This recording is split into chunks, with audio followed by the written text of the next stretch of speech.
अच्छे से होंगे और आपकी पढ़ाई भी बहुत ही अच्छे से चल रही होगी।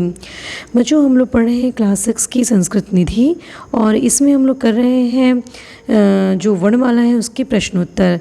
तो ये 46 नंबर का प्रश्नोत्तर है, प्रश्न लेकर के हम आए हैं 46 से 57 तक। तो फिर 1 से 2 वीडियो में ये वर्णमाला के जितने भी प्रश्न हैं आपके हल हो जाएंगे। तो चलिए शुरू करते हैं ये प्रश्नोत्तर की श्रृंखला। तो व वर्ण को कहाँ से उच्चारित किया जाता है? तो व वर्ण को दंतोष्ठ से, दांत और ओष्ठ से उच्चारित करते हैं। ये व वर्ण बहुत ही महत्वपूर्ण है कि दांत और ओष्ठ से कौन सा वर्ण उच्चारित होता है, तो वो है व वर्ण। दंतोष्ठ उच्चारण स्थान से संबंधित वर्णित सूत्र क्या है?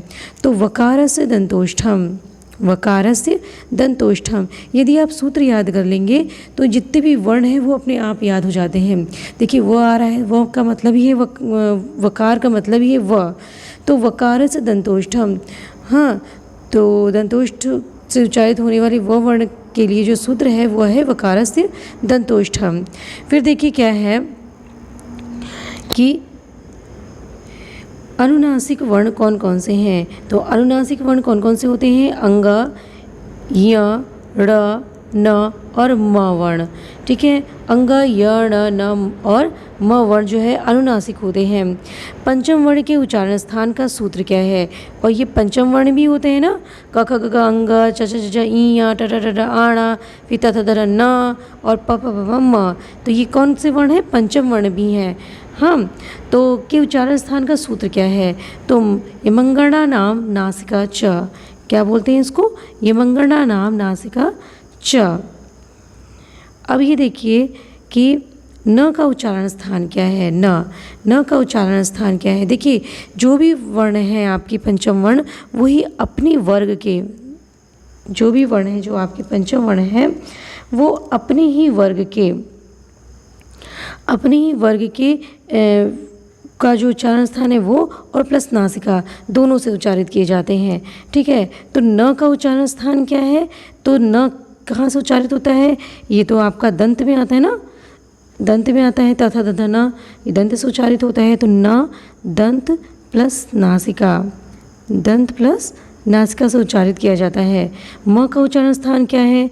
तो म का उच्चारण स्थान ओष्ठ प्लस नासिका होती है। उसी तरह से मूर्धा और नासिका किस वर्ण से उच्चारित किए जाते हैं?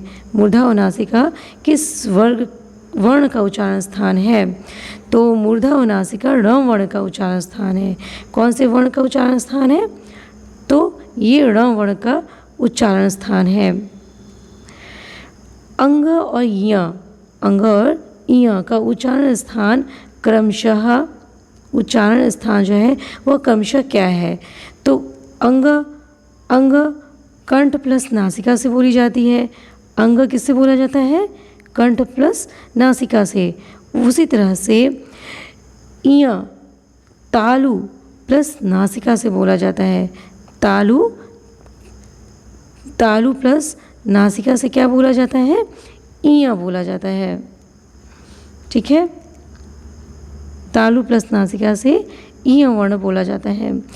अब आगे देखिए उच्चारण स्थान खत्म होता है, अब आपका माहेश्वर सूत्र आते हैं। माहेश्वर सूत्र से जितने भी प्रश्न बन सके हैं हमने बनाने की कोशिश की है इस वीडियो में और आगे की वीडियो में, फिर जो अगला वीडियो मैं आपको दूंगी उसमें जितने भी प्रश्न आएंगे वो माहेश्वर सूत्र से संबंधित होंगे। तो देखिए माहेश्वर सूत्र के कुछ प्रश्न इसमें इंक्लूड कर दिए हैं। तो पहला है ये माहेश्वर सूत्र की कितनी संख्या है? प्रश्न संख्या 54 है कि माहेश्वर सूत्र की कितनी संख्या है? 14। तो माहेश्वर सूत्र की संख्या 14 है। माहेश्वर सूत्र के प्रेरणता कौन है? तो महर्षि पाणिनि महोदय माहेश्वर सूत्र के प्रेरणता है। इन्हें सूत्रकार भी कहा जाता है। पाणिनि को क्या कहा जाता है? सूत्रकार। और प्रत्याहार के ज्ञान के लिए मूलभूत आधार क्या है? तो प्रत्याहार का ज्ञान तभी हो सकता है जब हमें माहेश्वर सूत्र का ज्ञान हो। तो प्रत्याहार के ज्ञान के लिए मूलभूत आधार हमारा माहेश्वर सूत्र होता है। प्रत्येक 14 माहेश्वर सूत्रों के अंतिम वर्ण, प्रत्येक 14 माहेश्वर सूत्रों के अंतिम वर्ण की क्या होती है? तो दोस्तों वो इत संज्ञा होती है। क्या होती है? इत संज्ञा होती है। जिसकी इत संज्ञा होती है उसका अंततः लोप हो जाता है और उसे गिना नहीं जाता है, प्रत्याहार में बनाने में गिना नहीं जाता है, तो उसकी इत संज्ञा होती है। तो दोस्तों ये रहा आपका 46 से 47 तक के प्रश्न जो आपके उच्चारण स्थान अर्थात वर्णमाला से संबंधित प्रश्न हैं। और ये उम्मीद करती हूँ इसे आप लिख रहे होंगे और याद भी कर रहे होंगे।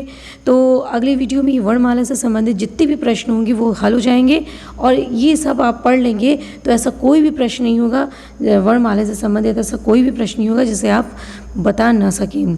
तो मिलते हैं दोस्तों अगले वीडियो में और महाशय सूत्र के साथ में, महाशय सूत्र के प्रश्न के साथ में। तब तक के लिए नमस्कार।